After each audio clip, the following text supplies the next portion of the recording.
अब के बाद मत कहना तुम मुझे कभी अपने घर जाने के लिए।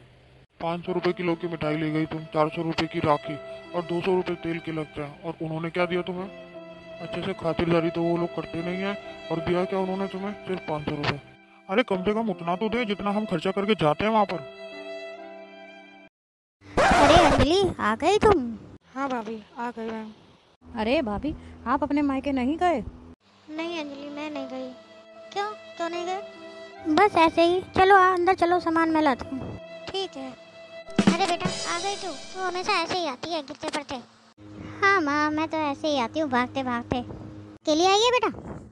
हाँ माँ, अंकित को टाइम नहीं था तो उन्होंने मेरे लिए कैब कर दी, मैं कैब से आ गई। अब आगे के लिए मेरा रास्ता भी साफ हो गया, अब मैं अकेली भी आ जा सकती हूँ। लो अंजलि, पानी पियो। भाभी मैं पानी नहीं पीऊँगी, मैं राखी बांध कर ही कुछ खाऊंगी पीऊँगी। राखी बांधने से पहले मैं कुछ भी खाती पीती नहीं हूँ। और भैया कहाँ है? घर पर है या कहीं गए हैं? नहीं बेटा, तेरा भैया घर पर ही है, वो कहाँ जाएगा। अरे अंजलि, आ गई तू? हाँ भैया, आ गई। और क्या कर रहे थे आप? बस मैं तो नहा रहा था। चलो राखी बांध दे फिर जल्दी से। जी भैया। लो भैया, ये खाओ, आपकी मनपसंद मिठाई। अरे हाँ, ये तो मुझे बहुत पसंद है। ये मिलती भी तेरे ससुराल के पास ही है। हाँ भैया, इसी से तो बना हुआ है वो दुख सेठ। कल रात से लाइन में लगे हुए थे अंकित, तब मिल पाई है, वरना तो इतनी लंबी लाइन थी, नंबर भी नहीं आता। अरे मैं तेरे लिए भी बहुत अच्छी अच्छी मिठाइयाँ और बहुत कुछ लाया हूँ, तू भी खाकर देखना और बताना कैसी है। ठीक है भैया, मैं हाथ धोकर आती हूँ। चुप हो जा बेटा, उदास मत हो, मत रो, शांत हो जा। अरे भाभी, आप रो रहे हो? नहीं अंजलि, वो आँख में कुछ चला गया था ना, वही साफ कर रहे थे। नहीं, आप झूठ बोल रहे हो भाभी। मम्मी आप बताओ, भाभी को क्या हुआ? भाभी क्यों रो रही है? हमें कुछ लड़ाई झगड़ा हुआ है क्या? बेटा कोई लड़ाई झगड़ा नहीं हुआ है, इसे अपने घर की याद आ रही है आज राखी पर। मम्मी फिर भाभी अपने घर गई क्यों नहीं? मैंने भाभी से भी पूछा था, इन्होंने भी मुझे कुछ नहीं बताया। आप ही बता दो क्या हुआ है।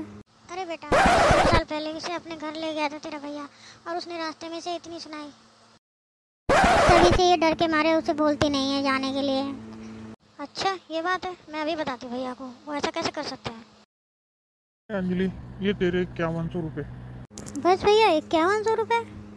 अरे भैया 5100 रुपये में क्या हुआ? आप ये तो देखो मैं कितना सामान लाई हूँ। अरे अंजलि, हर बार तो मैं तुम्हें 2100 रुपये देता था, अब की बार मैं 5100 रुपये दे रहा हूँ, तो तुम्हें वो भी कम लग रहे हैं। हाँ तो भैया आप ये तो देखिए मेरा कितना खर्चा हुआ है। 800 रुपये तो मैं मिठाई लाई हूँ आपके लिए, और कैब कर कर आई हूँ। इतने पैसों में क्या हो, उतना देखो मैं जितना खर्च करके आई हूँ उतना तो दीजिए। मेरे ससुराल वाले भी बोलेंगे तो इतना खर्चा करती है, क्या मिलता है तेरे को वहाँ जाकर। अरे तू यहाँ राखी बांधने आई है या मिठाई बेचने आई है? मैं तो भैया राखी बांधने ही आई हूँ, राखी बेचने तो आप गए थे 2 साल पहले भाभी के घर।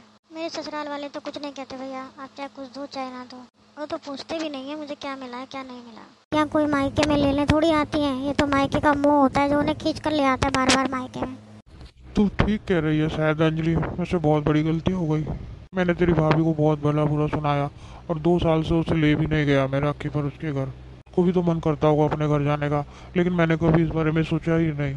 मैं उसे आज ही ले जाता हूँ। आज ही नहीं भैया, आप अभी उन्हें तैयार करके ले जाइए। अरे लेकिन अभी कैसे, अभी तो तू आई भी है। मेरी चिंता मत कीजिए भैया, मैं तो पूरे 1 हफ्ते के लिए आई हूँ। आप आराम से भाभी को ले जाइए और राखी बंधवा कर लाइए। ठीक है।